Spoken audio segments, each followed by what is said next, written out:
बहुत बहुत स्वागत है जी। जी शुक्रिया।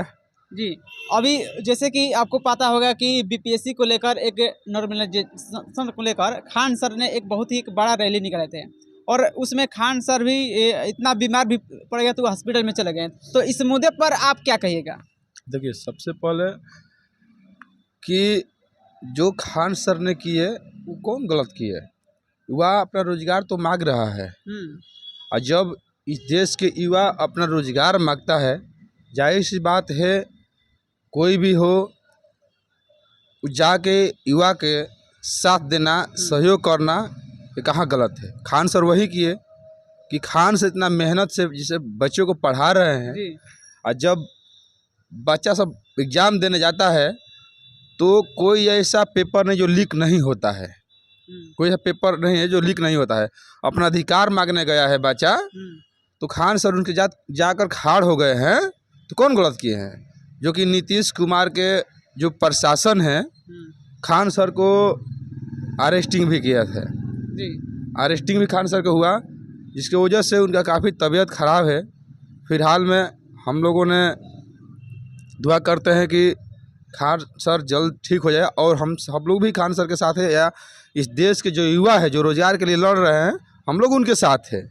तो आखिर बिहार में कौन करवा रहे हैं और कैसा नेता चाहिए बिहार के लिए जो कि स्टूडेंट के लिए जो युवा रोजगार सब मिले सब? देखिए, आपको बता देते हैं कि बिहार के लिए या पूरे देश के लिए अगर नेता चाहिए तो एक बार भी भीम आज़ाद समाज पार्टी के सरकार बना दीजिए, केवल 6 महीना के लिए। फिर देखिए, बिहार के नहीं पूरे देश के ही दासा और दिशा दोनों नहीं बदल दिया तो फिर आप कहिएगा।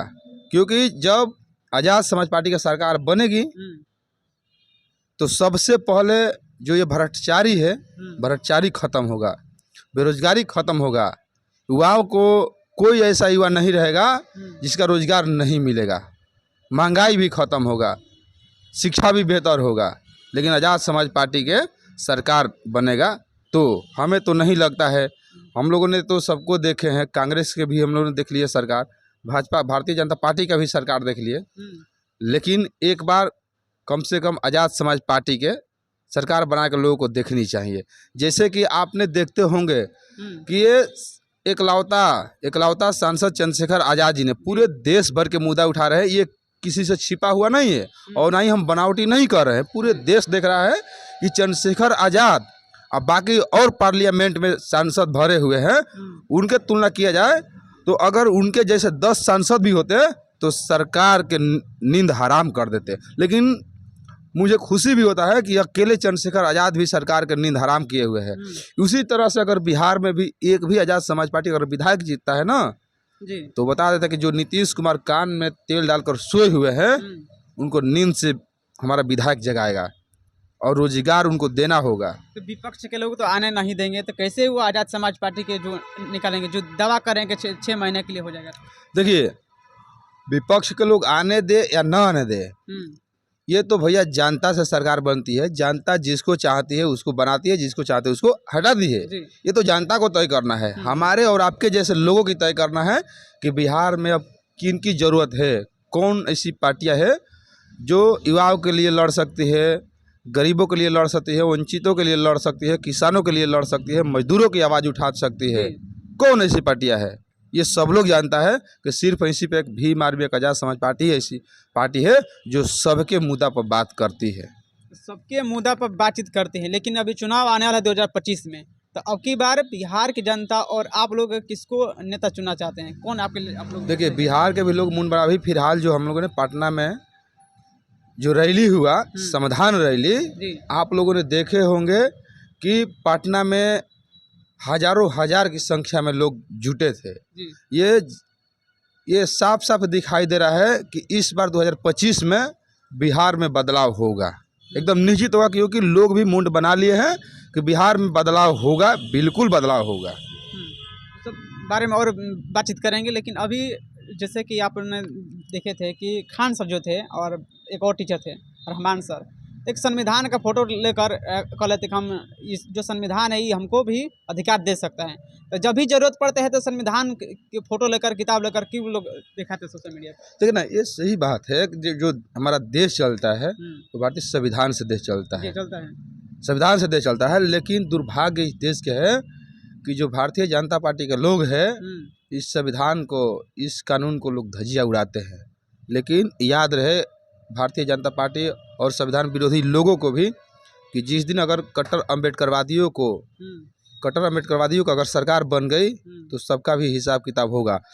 बाकी सब और पार्टियों की बात बताते हैं कि जब चुनाव आता है ना तो बाबा साहेब के लोग नाम लेते हैं, संविधान के नाम लेते हैं। अभी जो ये नरेंद्र मोदी हैं, अभी जब उनका सरकार बनी तो संविधान पर माथा टिक रहे थे। हम लोग कहते हैं कि तुम्हें संविधान पर माथा टिकने की जरूरत नहीं है, तुमने संविधान के अनुसार काम करो।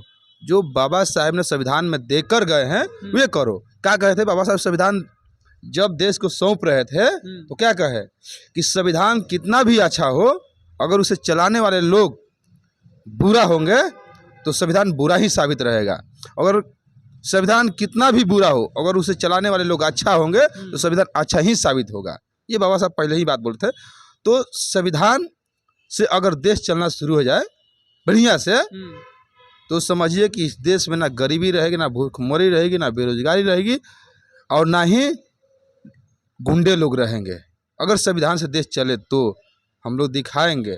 उत्तर प्रदेश में जब अम्बेडकरवादियों का सरकार बना था ना तो उसमें कोई माफिया कोई गुंडा दिखाई नहीं दे रहे थे, कोई माफिया कोई गुंडा नहीं दिखाई दे रहे थे। उत्तर प्रदेश का कितना विकास हुआ सबको पता है, सब जान रहा है। उसी तरह से अगर देश में एक बार कम से कम अम्बेडकरवादियों को, खासकर चंद्रशेखर आज़ाद जी जैसे अगर प्रधानमंत्री बनते हैं तो मैं बार बार कह रहा हूँ कि देश के दशा और दिशा दोनों बदल जाएगा। अच्छा, ऐसे में बहुत सारे हम वीडियो का कमेंट देखें, लोग ऐसे बोल रहे थे कि जो संविधान जो होता है जो किताब, लोग विरोध भी करते हैं, चाहे कहते हैं कि हम इसको नहीं मानना चाहिए और जैसे ही जरूरत पड़ जाए कुछ भी होता है तो हाथ में किताब उठा लेते हैं। आखिर ये कहाँ तक सच्चाई का? देखिए, हम तो वही बोले कि जब राजनीतिक पार्टियों को या और लोगों को जब ज़रूरत पड़ता है तो बाबा साहेब की तस्वीर लाकर उठाते हैं, बाबा साहेब के नाम लेते हैं, संविधान का नाम लेते हैं। हम संवैधानिक लोग हैं, यह हमने संविधान को मानते हैं, लेकिन वाकई में लोग संविधान का नहीं मानते। ये हमें दिखाने के लिए, ये SC ST OBC लोग जो संविधान के मानने वाले लोग हैं उनको दिखाने के लिए लोग कहते हैं कि हम संविधान को मानते हैं और बाबा साहेब को मानते हैं। हकीकत में संविधान को मानते हैं तो आप बताइए कि ये भारतीय जनता पार्टी की सरकार चल रही है, उन्हीं के लोग हैं जो कह रहे थे कि संविधान को बदल देंगे। इसलिए लोग कह रहे हैं कि जो SC ST OBC पिछड़ा के जो लोग हैं अब लोग तरक्की कर रहे हैं संविधान के बदौलत। या संविधान है कि एक चपरासी से लेकर कलेक्टर तक ये संविधान के बदौलत लोग बनते हैं, संविधान के ही बदौलत बनते हैं। और संविधान ही है जो एक वार्ड से लेकर मुखिया, जिला परिषद, विधायक, सांसद, मंत्री, मुख्यमंत्री, प्रधानमंत्री ये संविधान के बदौलत ही बनते हैं और किसी के बदौलत नहीं। इसलिए लोग को मजबूर होकर नाम लेना पड़ता है। ये लोग ऐसे करते हैं कि अगल में राम बगल में छुरी, पलकत पाई उतार दी मूड़ी। ये लोग हमेशा केवल नाम लेते हैं कि बस संविधान को हम मानते हैं, संविधान को मानते हैं। लोग का हमेशा दिमाग में रहता है कि कब हम लोग संविधान बदल दें, कब संविधान को हटाया जाए, क्योंकि हमें आगे बढ़ने से, हमें तरक्की करने से इन लोग की दिक्कत है। इसलिए हमें हमारे लोगों को गुमराह करने के लिए संविधान को किताब लेते हैं और बाबा साहेब की फोटो लेते हैं। लेकिन खासकर जब खान सर की बात करें कि खान सर भी तो नहीं, ये वाकई में जो मानने वाले लोग हैं वे तो वाकई में हकीकत में बाबा साहेब को लोग मानते हैं, संविधान को ही मानते हैं।